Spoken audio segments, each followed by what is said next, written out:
el diálogo. Uno que tiene que ver, hablando un poco de las ideas, ¿no? De los bloques que se suelen armar en la Argentina, que se armaron alrededor del kirchnerismo y Juntos por el Cambio, ¿no? Un bloque más de centro-izquierda y uno más de centro-derecha, ¿no? Respecto a ciertas ideas, respecto a la educación pública, al rol del Estado, a las políticas económicas más o menos intervencionistas y demás.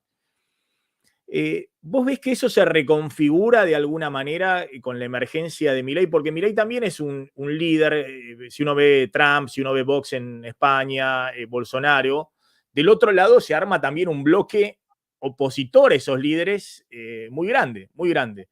Y es lo que finalmente, por ejemplo, significó electoralmente la salida de Bolsonaro del poder. Digamos que Lula puso, digamos, detrás de sí no solamente a la izquierda o a la centroizquierda, sino a sectores de derecha y demás.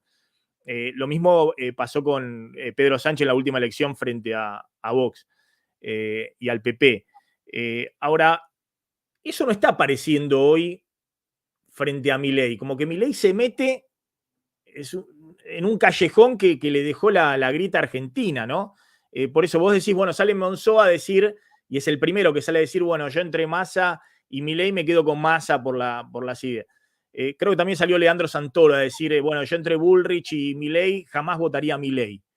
Pero después hay otros que agarran y salen a decir, como pasó con Perotti en Santa Fe, bueno, yo entre Bullrich y Milei voto a Milei, o Puyaro, ahora gobernador electo, entre Massa y Milei, me quedo con Milei. ¿Vos ves que en algún momento también se va a reconfigurar el espacio si Milei es el eje de una nueva derecha en la Argentina? Yo creo que hay acá, primero, detrás de todas esas opciones que plantean, en muchos casos hay un juego político. Claro, de corto plazo, sí.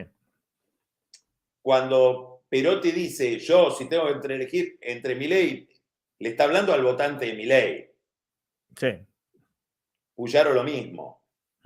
Probablemente Santoro le está hablando al votante radical. Cuando dice yo, al votante que dejó vacante Lustó en la capital.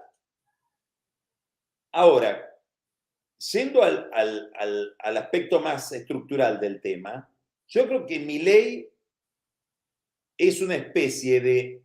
En Brasil estaba Bolsonaro y estaba Guedes. Bolsonaro, un líder conservador que defendía el golpe del 64, decía que lo peor que le podía pasar en la vida era tener un hijo gay, que lo iba a repudiar como hijo, pedía que las minorías se arrodillen delante de la mayoría, textualmente. Queremos que vengan a arrodillarse. Y del otro lado tenía a Paulo Guedes, un ultraliberal, un Carlos Rodríguez. Milei los dos son una sola persona. Que dice, ¿por qué el Papa me pega? ¿Por qué me mandan los curas a pegarme si yo comparto con ellos la agenda del aborto? Sí, pero no compartís la agenda de la justicia social. Digamos, cruza, un poco como el peronismo clásico, ¿no? Que es derecha con sindicatos, lo que nunca va a entender un europeo, no lo pueden entender, pero ¿cómo acá los sindicatos son de derecha? ¿Cómo es? Y están en tensión con los empresarios, pero no del todo. Ahora, después vienen sobre el enfoque, sobre el encuadre ideológico. Es muy interesante eso que decís, porque Milei se presenta, él dice, yo no soy antiperonista. Y sí había sectores en Juntos por el Cambio que se definían antiperonistas. Yo creo que Milei, a ver, termino con esto y vuelvo a este punto que estás planteando. Después vienen las exigencias de la gobernabilidad. La semana pasada, el miércoles pasado, Lula en Brasil anunció la incorporación a su gobierno del Partido Progresistas y del Partido Republicano, que fueron los dos partidos principales de Bolsonaro. Y le va a dar un ministerio a cada uno y los ministros van a ser gente que peleó por la reelección de Bolsonaro. Bolsonaro, que hasta hace 15 días era la democracia o nosotros. Bueno, ahora algunos que estaban con la no democracia y que avalaban la toma del Congreso, el Palacio de Justicia, y yo los incorporé al gobierno. ¿Por qué? Porque necesito 292 votos en la Cámara de Diputados, que no los tengo y no puedo avanzar. Entonces, el rigor de la gobernabilidad modifica esos alineamientos retóricos. Claro. Y algo parecido puede pasar en la Argentina con cualquiera, no solo con Milei, con Patricia Bullrich, digamos. Vamos a hacerle un homenaje al pobre Larreta. Al final necesitas el 70% que pedía Larreta, ¿no? Al final vas a hacer lo que, por decirlo, Larreta lo castigaron y sacó el 10% de los votos. Cuando tengas que gobernar. Larreta cometió el error de decirlo durante la campaña. En un momento de repudio a la política, él decía, yo necesito política. Ahora quiero plantear una cuestión que a mí me gusta porque me gusta la historia. Respecto de lo que dijiste recién del peronismo y Juntos por el Cambio. Yo creo que en la Argentina hay polarizaciones que se van sucediendo. Todas parecen muy agresivas. La verdadera polarización, lo que no se junta nunca, lo que si lo juntás se rompe, que es lo que está pasando ahora en Juntos por el Cambio, es la polarización entre dos sensibilidades, que me encantaría poder definirlas. Habría que pensarlo. La sensibilidad conservadora del viejo partido conservador con la sensibilidad del radicalismo. Lustó se puede entender con un peronista. Macri, o te pongo un caso más quinta esencial, Federico Pinedo se puede entender con un peronista. De hecho, está casado con una peronista histórica de La Plata. Entre los dos es muy difícil que se pongan de acuerdo. La sensibilidad de cómo mira el mundo, qué cosas lo hacen vibrar a un Lustó o a un Ernesto Sanz, es muy, muy, muy distinta, casi incompatible con lo que lo hace vibrar a Macri o a Pinedo. Y en el fondo hay todo un peronismo que es conservador. En las provincias del norte, las familias peronistas eran las viejas familias conservadoras que cambiaron de piel. Sí, claro. La alianza de Perón inicial fue con todo el conservadurismo en las provincias, ¿no? Y Milei es un conservador, como lo es Roque Fernández. Conservadores que desde el punto de vista de la economía miran el mercado y son ultraliberales, pero son conservadores. Y se entiende mucho mejor con un peronista, con un Gerardo Martínez, que con un radical que se pasa la vida tomando café y pensando en la Constitución. Entonces, también por eso, lo que intuitivamente decíamos hoy, por ahí está más cerca de los peronistas que de Juntos por el Cambio. Y sí, porque son esas sensibilidades que son subterráneas, pero que explican muchísimo cuando empezás a seguirle la pista, ¿no? Muy interesante respecto a la reconfiguración que va a haber desde el punto de vista de la política y del campo ideológico también, ¿no? En la discusión pública, tal vez en los próximos años. Carlos, y la última, y volviendo a tu libro, El Nudo, respecto a lo que vos ves, el conurbano, ¿no? La amenaza de los últimos 70 años en la Argentina. Y también lo presente no solamente en el peronismo, sino también en cualquier partido que pensaba en gobernar frente a esa amenaza. Vos ves ahí, me vas a decir, no podemos predecir el futuro, ¿no?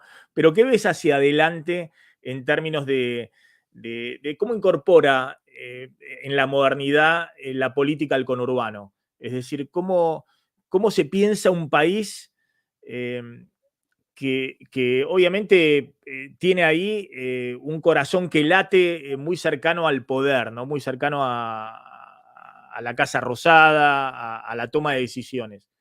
Sí, yo creo que se ha armado ahí una sociología que por prepotencia demográfica ha tomado el poder electoralmente. Y que ahora empieza a ser extraordinariamente problemático, porque lo que estamos viendo es que no era tan manejable como parecía. Ahora pareciera que muchos pobres se están emancipando de ese vínculo clientelar. Por eso es tan interesante esto del voto a Milei en las zonas más postergadas. Yo creo que es un problema, porque un problema como el del conurbano, que es una gran aglomeración social sometida a desindustrialización, eso da un tipo de sociedad, requiere de un proyecto de largo plazo. Eso sí requiere de un acuerdo político de largo plazo, que signifique 30 años de crecimiento, una revolución educativa y una política social muy inteligente. Las tres cosas. Con solo crecimiento no lográs el cambio. La democracia requiere un ethos, requiere una forma de ver el mundo que si no tenés una gran política educativa no la vas a tener. Y hay todo un sector de la sociedad argentina, lamentablemente muy grande, dolorosamente muy grande, que si no lo asistís, no tiene condiciones como para moverse solo. Aún en una revolución económica vas a tener que tener una política social muy inteligente y costosa. Si la Argentina tiene que pensar una modernización económica que al mismo tiempo, durante mucho tiempo, tenga mucho Estado.